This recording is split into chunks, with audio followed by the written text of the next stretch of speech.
Greetings all, it is Max and we're back. We're going to do a public service announcement here quick. I'm not going to spend a ton of time on it because honestly I'm keeping an eye on the market. Alright, so apparently old Putin wants to invade Ukraine. Big surprise. And that's apparently a big deal for everybody. Why? Does America care? I don't know, because the news media says it's our problem, right? Is it really our problem? No. It's the bankers' problem, the IMF and the Federal Reserve. They want to, have some place to put blame on the economy crashing, right? And all of your food being 20 to 30% more expensive. And of course, oil is going to go through the roof and all of these things. And now we can blame it all on Putin. We're not going to blame it on printing $13 trillion out of thin air. And we're not going to blame it on all these other things that the government did to literally put people and the economy in the position that it's in. We're going to blame Putin instead. And remember the old Putin here. Putin works for the same guy that Mr. Joe Biden works for, that Mr. Justin Trudeau works for. And as far as we know, the guy who's taking credit at the moment is Klaus Schwab, although I'm sure he's just a cog in the wheel too. Old Mr. Klaus Schwab bragged about how he's so proud that Trudeau's cabinet is all in his pocket and Trudeau's in his pocket. Now, how many people do you think are in America are also in Klaus Schwab's pocket? What do you want to bet that Klaus Schwab is one of the secret stakeholders or shareholders of the international world banks? Those private companies that print all the money. I think odds are pretty good on that. Rockefeller, Rothschild. Okay? That's who these people are all working for.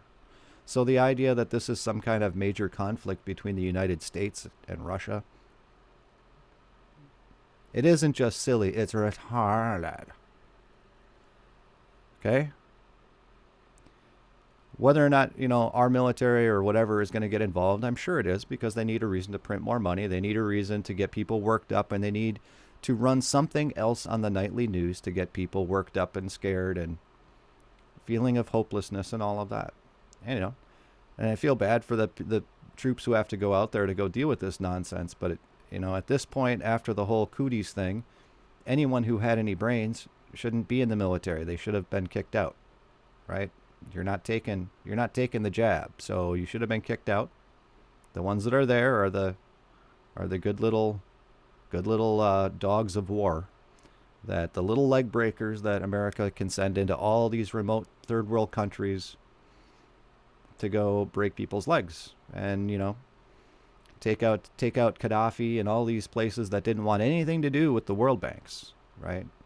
I'm surprised we're not at war with El Salvador right now. Okay, I'm kind of surprised.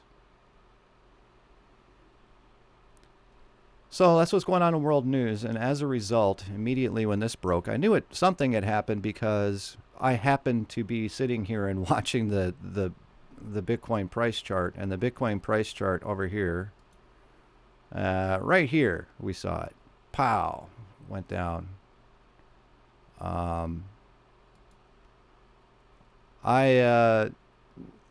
When Bitcoin hit 40,000, I figured, yeah, it's just going to keep going, because I think it was at 42 or so when Russia was talking about legalizing and making tender or whatever. And yeah, I kind of did what I thought, so I had a stop loss in for some at 40, and now all the way down now. All the way as it goes down, we're buying back in little bits at a time at a little better price, little better price, little better price. And I don't know how far it's going to go, but it's not going to be much lower than 30,000. In 2.5 years, it hasn't gone lower than that. So as far as investments on the Bitcoin side, if you're looking to get in, or if you normally do a dollar cost average, it's probably a better time than normal to do that. And you're going to take advantage of these events that happen. This is what you would call a black swan, more or less. That one of those things people don't plan for, but you kind of did. I guess a gray swan. Everyone knew there was going to be something going on in Ukraine. And, if the president of Ukraine was went off and on vacation as all of this was going on, it's kind of like he doesn't think it's that big of a deal. And remember now, what do we know about what's going on between Russia and Ukraine? We don't know anything. We don't know anything. For all we know, Ukraine started it. For all we know, Ukraine went back on a deal they were supposed to do, and Putin's mad about it. You know, if that was a real world thing, right? But we all know that these people all work for the banks, and it's all for their agenda. But what could come out of this thing is, you know, an internet crackdown because of Russian hackers, right? Think of all these things. Internet crackdown, internet IDs because of Russian hackers. All these things that are going to come out of this, potentially. This is what this really means. It has nothing to do with some armed conflict somewhere. It's about how do we steal people's rights? How do we take their stuff? How do we enslave them more? How do we do it? Okay, that's all it's always about. And how do you protect yourself from being completely enslaved? You get yourself some Bitcoin and you self-custody it. All them, you know, the problems they have in Canada, that should show you something. You think that, you know, in Canada, they shut down people's bank accounts and blacklisted them, fired them from jobs just for donating money to a GoFundMe for the truckers. Okay? Just for donating money.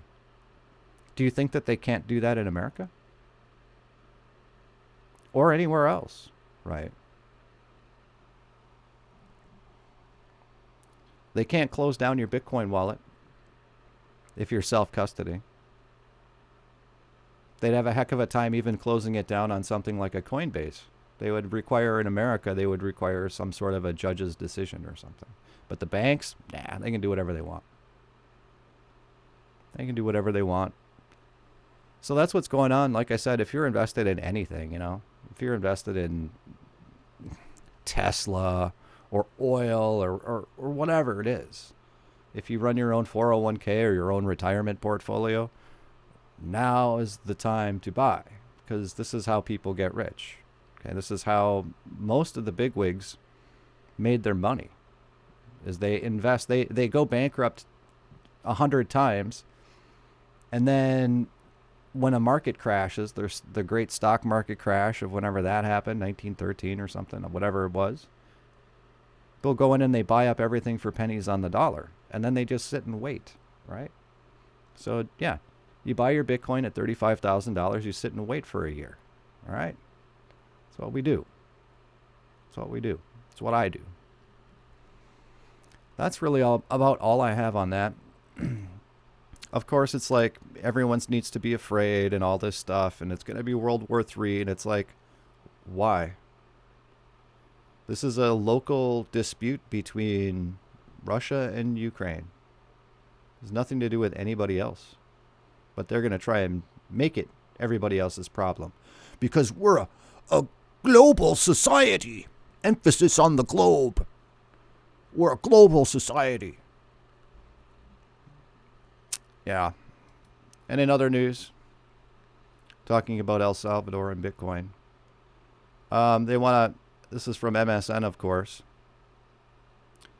4 months into El Salvador's experiment as the first and only country in the world to adopt Bitcoin as legal currency, the International Monetary Fund has seen enough. The IMF is mad at El Salvador. This is funny, though. The only country in the world to adopt Bitcoin as legal currency, it's not. It's not the only country. What about Russia? Okay. There are Nigeria. There are many other countries that have adopted legal currency. They didn't go to the extent of saying that vendors and stores and people are required to accept Bitcoin, but it's legal currency. Drop Bitcoin now. Its board of directors warned in January, saying the cryptocurrencies possess large risks to the financial stability of the nation and its citizens. Nayib Bukele fired off a response via Twitter. An internet meme compared the IMF to Homer Simpson. Yeah, Bukele is one of the greatest leaders to come around in a long time. Okay? Who does the IMF, they're a bank. Who are they to tell a country, a sovereign country, what they can and cannot do. Who they think they are. I meant to do a video on apparently there are some Congress people who introduced a bill to deal with El Salvador because of their Bitcoin and how it poses a threat to the Federal Reserve notes as being the world reserve currency. Okay? This little country has like 20 million people in it or something. They have a $50 billion a year budget. $50 billion is their GDP. They're a nothing country. But America has to get involved because they choose to use Bitcoin. What if they chose to use seashells? Would they care? No. They have to go after Bitcoin because they know. They know what's up. Bukele's response to that was pretty funny too. He says, okay, boomers, literally in his Twitter, says, okay, boomers, we're a sovereign nation. We're not your colony. We're not your front yard or your backyard. You can't do anything to us.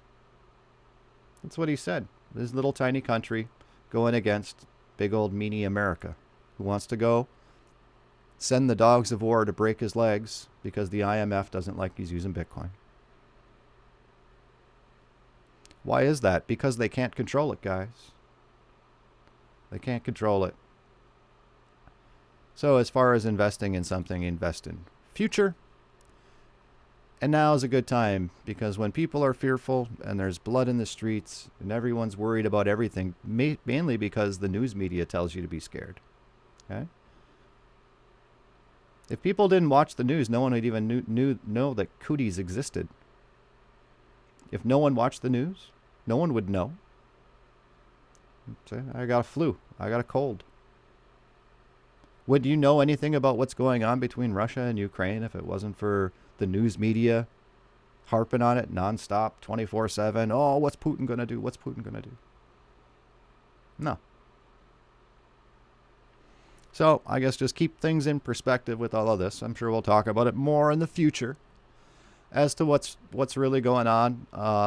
In the meantime, though, guys, buy the dips, buy the dips, buy the dips, buy the dips. Your money, fiat dollars at this point, officially are losing 8%. Officially.